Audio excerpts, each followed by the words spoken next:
તો એસએસજી હોસ્પિટલનો આ વિડીયો છે જે વાયરલ થયો છે અને હવે તેને લઈને અનેક સવાલો પણ ઉઠી રહ્યા છે।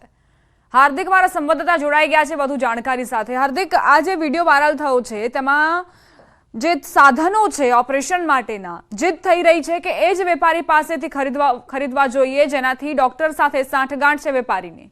શું વધુ તમારી પાસે જાણકારી? બિલકુલ જી, જો આપણે સરકારી હોસ્પિટલની વાત કરીએ તો સરકારી હોસ્પિટલમાં એ દર્દીઓ જાય છે કે જેમની પાસે મોંઘીદાટ દવાઓ જે છે તે ખરીદવાના પૈસા નથી, ત્યારે સરકારી હોસ્પિટલના જે તબીબો છે તેઓ બેફામ બન્યા હોય તેમ લાગી રહ્યું છે।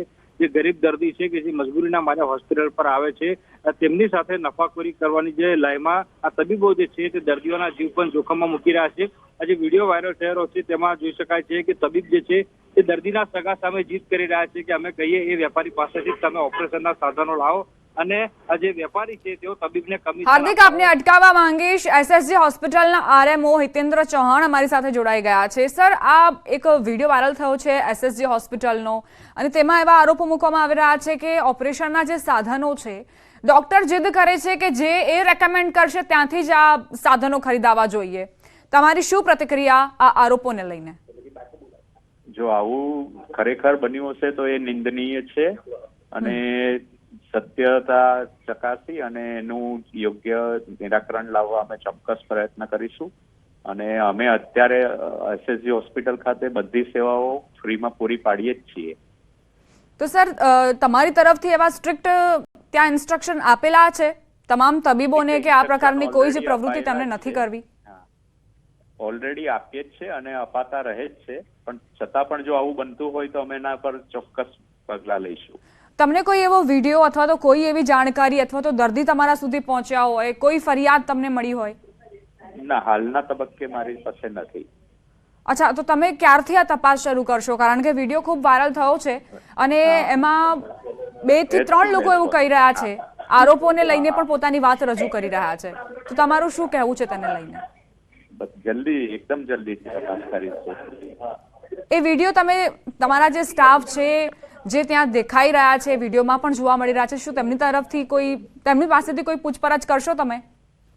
ચોક્કસ, સંબંધિત જે બી કર્મચારી હશે, સગા હશે, બધાને અમે બોલાવીને એનું રૂબરૂ નિરાકરણ લાવીશું અને એને જે બી હશે શિક્ષાત્મક પગલાં એ લઈશું।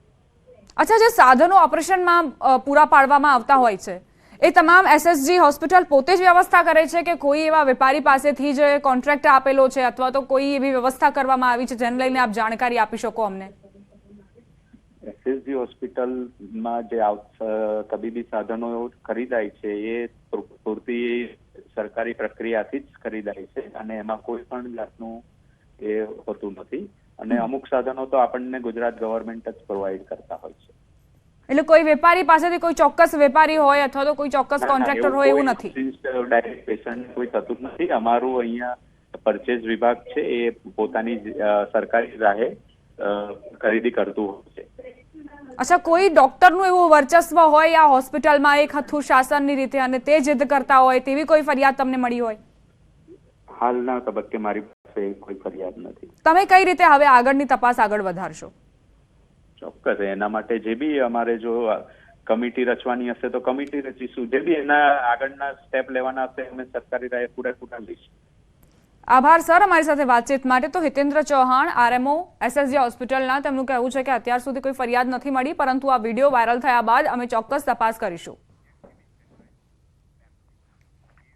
બેફામ નબીરાઓને કાયદાનો પણ ડર નથી રહ્યો। અમદાવાદનો એક વિડીયો વાયરલ થયો છે। અમરાઈવાડી અને ખોખરા વિસ્તારમાં ગાડી પર સ્ટન્ટ કરતા નબીરા દેખાયા। તેજેન્દ્ર લખેલી ગાડીઓનો કાફલો વાયરલ થયો છે। ગાડીની બારીમાંથી નીકળીને વિડીયો બનાવતા દેખાયા છે લોકો। 4 રસ્તા પર ગાડીઓનો ખડકલો કરી ટ્રાફિક જામ કર્યો। વિડીયો ક્યારે બનાવ્યો તે અંગે કોઈ જાણકારી નથી। ટ્રાફિક પોલીસે વિડીયો અંગે તપાસ શરૂ કરી છે। તો અમદાવાદના રોડ રસ્તા પોતાની જાગીર સમજતા આ નબીરાઓનો આ વિડીયો જે વાયરલ થયો છે। સંવાદદાતા ઋત્વિજ જોડાઈ ગયા છે વધુ જાણકારી સાથે। ઋત્વિજ, અત્યાર સુધી ઘણી વખત એવું બનતું આવ્યું છે કે વિડીયો વાયરલ થયા હોય ત્યારબાદ પોલીસ એક્શનમાં આવી હોય, તેમ છતાં પણ આ જે નબીરાઓ છે તે સુધરવાનું નામ જ નથી લઈ રહ્યા। દીપા, ચોક્કસથી આ પ્રકારના અનેક વિડીયો અત્યાર સુધીમાં વાયરલ થઈ ચૂક્યા છે, જ્યારે વધુ એક આ વિડીયો વાયરલ થયો છે જે વિડીયો છે તે અમરાઈવાડી વિસ્તારનો હોવાનું હાલમાં પ્રાથમિક તપાસમાં જાણવા મળી રહ્યું છે. અને જે પ્રકારે સ્પષ્ટ જોઈ શકાય છે, એક બે નહીં પરંતુ અનેક ગાડીઓ સાથે આ નબીરાઓ છે તે રોડ પર નીકળ્યા છે અને સામાન્ય જે ટ્રાફિક હોય છે તેને અડચણરૂપ થાય તે પ્રકારે ગાડીઓ હંકાવી રહ્યા છે. વિડીયો વાયરલ થતા હવે સમગ્ર મામલે ટ્રાફિક પોલીસ દ્વારા વધુ તપાસ શરૂ કરવામાં આવી છે. વિડીયો ક્યારે છે અને કોના દ્વારા બનાવવામાં આવ્યો છે, આ સમગ્ર મામલે તપાસ કરીને આગળની કાર્યવાહી છે તે પોલીસ દ્વારા કરવામાં આવશે. ઋત્વિજ, પોલીસ એક્શનમાં આવી છે કે કેમ? કઈ રીતે તપાસ આગળ વધશે? કારણ કે ઘણી વખત એવું બનતું હોય છે કે પહેલા તેમની ધરપકડ થાય છે, પછી નજીવી કલમો લગાવીને અને તેમને છુટકારો પણ મળી જતો હોય છે, પૈસાના જોરે પણ છૂટી જતા હોય છે. એટલે ખરેખર હવે કડક તપાસ અને કડક કાર્યવાહીની જરૂર છે. હવે સમગ્ર મામલે પોલીસ દ્વારા તપાસ શરૂ કરવામાં આવી છે અને હવે પોલીસ આગળની સમગ્ર મામલે તપાસ કરી રહી છે કે વિડીયો ક્યારે અને કોના દ્વારા બનાવવામાં આવ્યો છે, કયા સમયે બનાવવામાં આવ્યો છે, તે સમગ્ર મામલે હવે પોલીસ દ્વારા તપાસ શરૂ કરવામાં આવી છે. આભાર ઋત્વિજ જાણકારી આપવા માટે. તો રોડ પર જોખમી રીલ અને 4 રસ્તા પર ચક્કાજામ કરતા નબીરાઓ, જેમને કોઈ જ અંદાજો નથી કે લોકોને કઈ પરેશાનીઓનો સામનો કરવો પડી રહ્યો છે.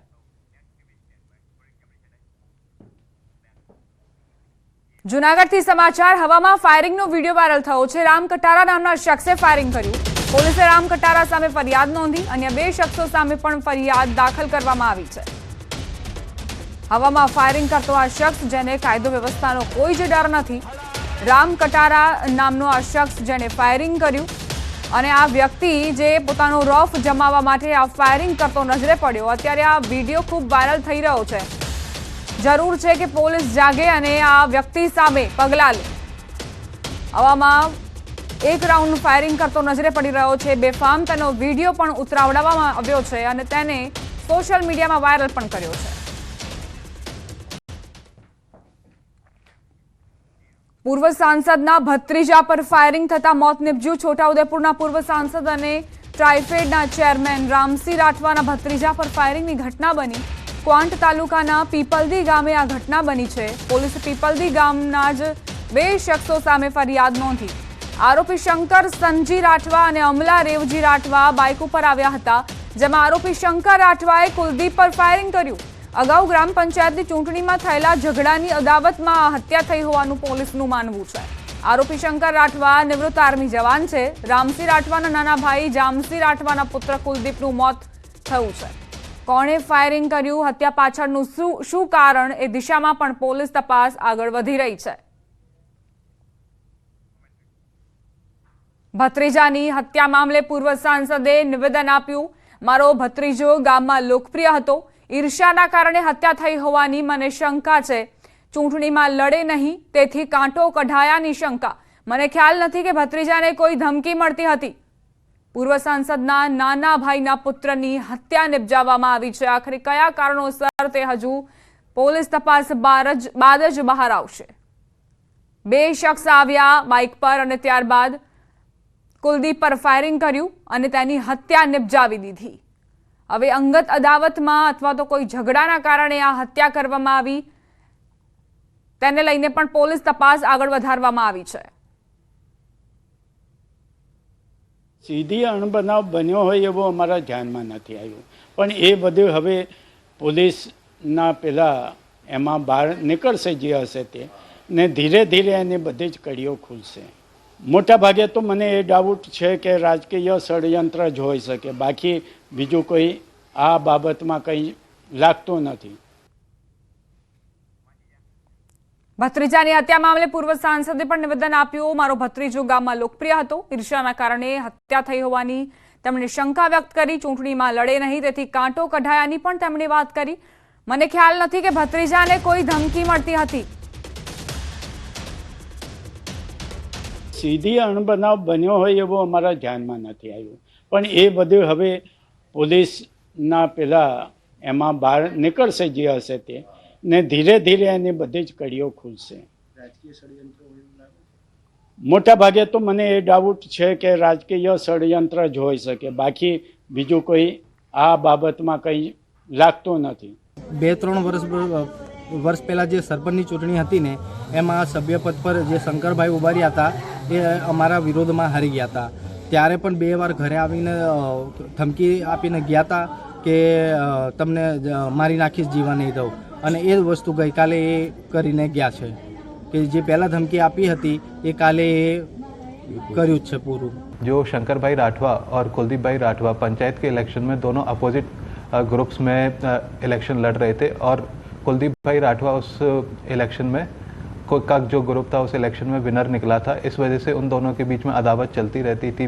बीच में भी कई एक दूसरे के साथ बने थे गाली वाली देने के। इसके चलते ये जो अदावत के चलते शंकर भाई राठवा ने कल रात को गोली मारकर कुलदीप भाई राठवा की हत्या कर दी। महत्वपूर्ण